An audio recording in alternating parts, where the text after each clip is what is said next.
Share unadulterated happiness.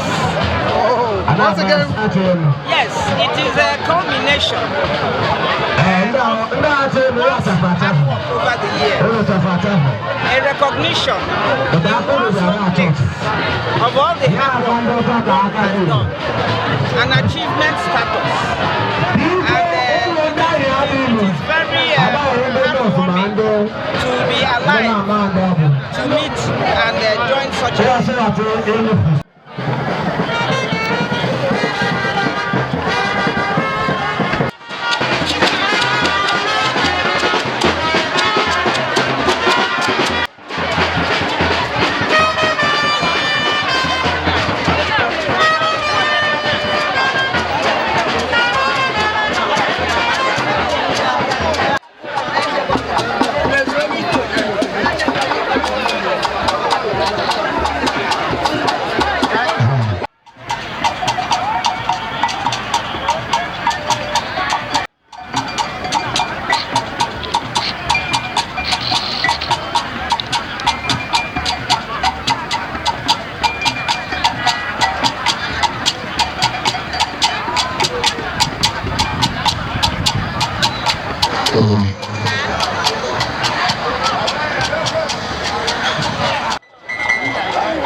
Ase, bono na moko uneji. Ala ti ja akọrọ no. Nna mu akọrọ ni o ma kọ. Ya se ilu ya ba keke. O de ja de ki bere na do ma. O ja la. Ya ja no de. Ide ba ya kawa. Ya kuruma yo. Poro ne kere ba. Goro ma ko. Ya ba ta. We wele de no lu. Mbono na ta o na de lu. We wele ya no mo ta. Ta ifo mama no. Ifo mama no. Na bia o.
Yakele yala watipa memo we buloko.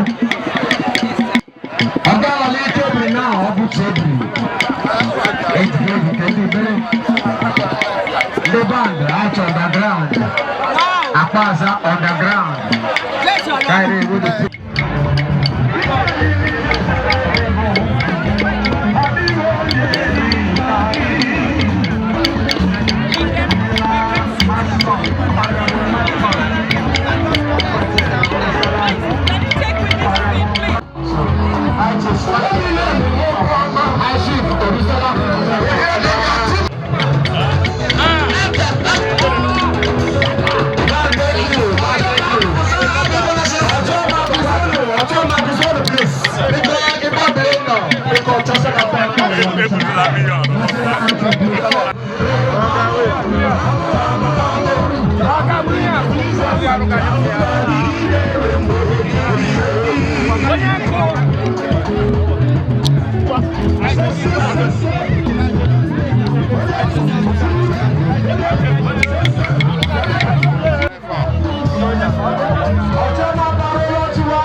They're taking shots. They're taking the shots.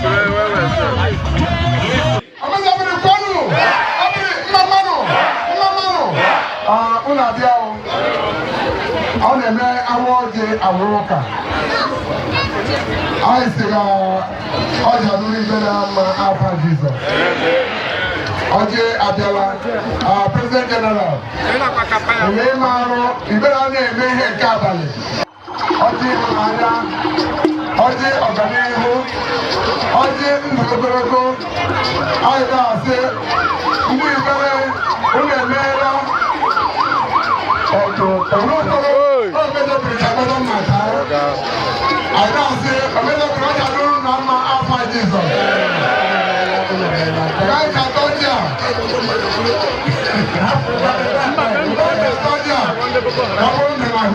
Alpha Jesus. I got to have like 1 hour TC after Alpha Jesus.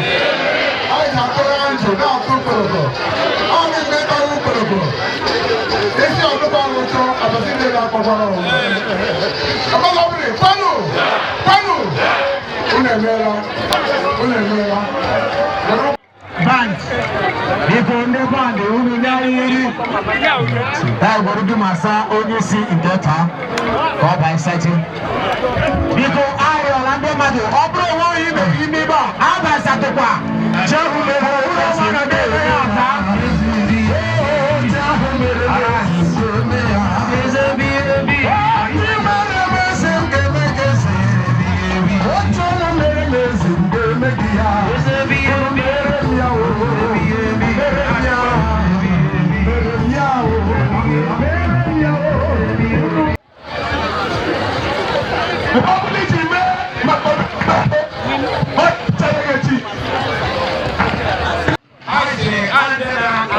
phone, no, wow. That is not phone, I'm doing a laptop. Okay. I don't know. I saw for these two phones.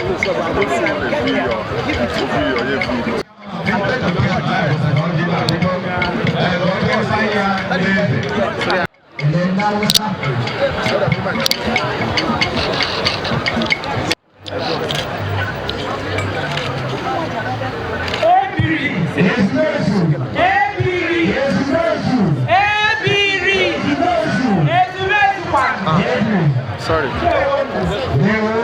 His Excellency Dr. Ogu Zokalu, my own Excellency, my husband, Elder EDA, all protocols duly observed. Especially the Ugoma, who made to organize this Ezumezu for this year. Not John Martin. Keleta weekend. Elewaji. Letu who Elibero Kano. Wati wear feet. Ime one. Chairman day 2. Ezumezu. It's a thing of honor, and I'm not taking it for granted. I really do appreciate it. And on that note, I want to say,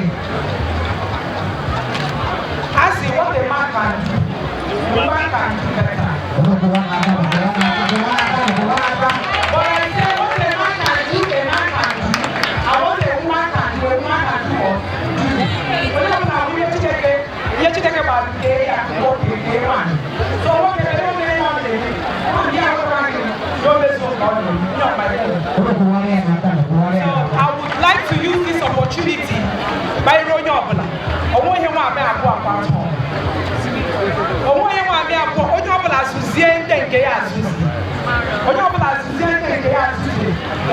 na-emekọ ihe ụwa letuho onwe ụwa wee letuho onwe nwa